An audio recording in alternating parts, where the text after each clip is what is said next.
नामाकुल, मरदूत, समझ क्या रखा है? एक एक को गोली से उड़ा दूंगा।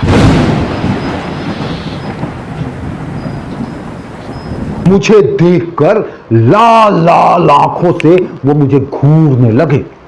मैंने डरते डरते हाथ जोड़कर कहा, हुजूर, जुबैदा और जिन दोनों को पकड़ लिया गया। बांधा उन्हें? जी हुजूर। अलग अलग? जी हुजूर, अलग अलग। यही मुनासिब सजा है उस आवारा कुत्ते की। मुझे हैरत है, क्या तुम जुबैदा की खानदानी इज्जत को जानते हो? जी हुजूर। आपने उसे 15,000 रुपए में खरीद लिया था।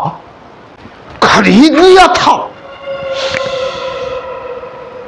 क्या मायने खरीद लिया था? हैं? 15,000 रुपए क्या जुबैदा की कीमत हो सकती है? नहीं हुजूर। तो फिर इस तो फिर का क्या जवाब दूं, मेरी समझ में बिल्कुल नहीं आया। मैं हाथ बांधे चुपचाप खड़ा था। तभी एक खिदमतकार उधर से दौड़ता भागता हाँफता हुआ आया।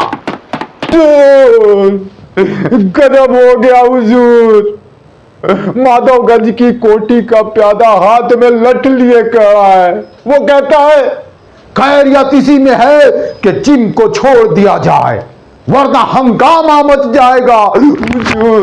हंगामा मच जाएगा? हंगामा मच जाएगा? ये माधवगंज वालों की ये हिम्मत! जाके कह दो कि कुत्ता नहीं छोड़ा जाएगा, समझे? तब तक माधवगंज की कोठी का प्यादा खुद ही धड़धड़ाता हुआ अंदर आ गया। पहले तो उसने खूब झुककर राजा साहब को सलाम किया और फिर कहा,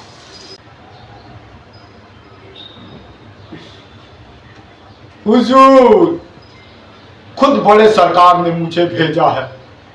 उन्हें बहुत रंज है, लेकिन अब हुक्म हो जाए कि जिम को मेरे हवाले कर दिया जाए। बड़े सरकार बड़े गुस्सैल हैं, नाक की धुन में चढ़ गए तो खून खराबा हो जाएगा। राजा साहब ने उसे घूर करके देखा। बहुत बढ़ बढ़ के बोलता है, बहुत बढ़ बढ़ के बोलता है।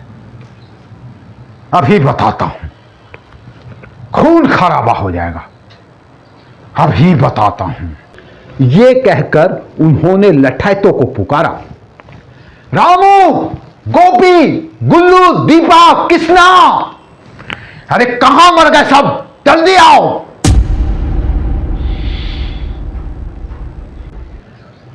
लेकिन लठैतों के स्थान पर आ खड़े हुए माधवगंज रियासत के राजा साहब रामधारी सिंह। उम्र 60 को पार कर गई थी। बदन पे पूरा रियासती पोशाक, हाथ में बढ़िया सी छड़ी। एकदम राजा साहब के सामने जाकर उन्होंने कहा, यह सरासर आपकी जाति है राजा साहब। ओ, नौकरों की बेजा हरकत पे उन्हें शह दे रहे हैं। आपका लिहाज करता हूं, वरना एक एक की खाल खिंचवा लेता। बहुत हो चुका, अब जिम को मेरे हवाले कीजिए। राजा साहब बुलडॉग की भांति गर्रा कर बोले,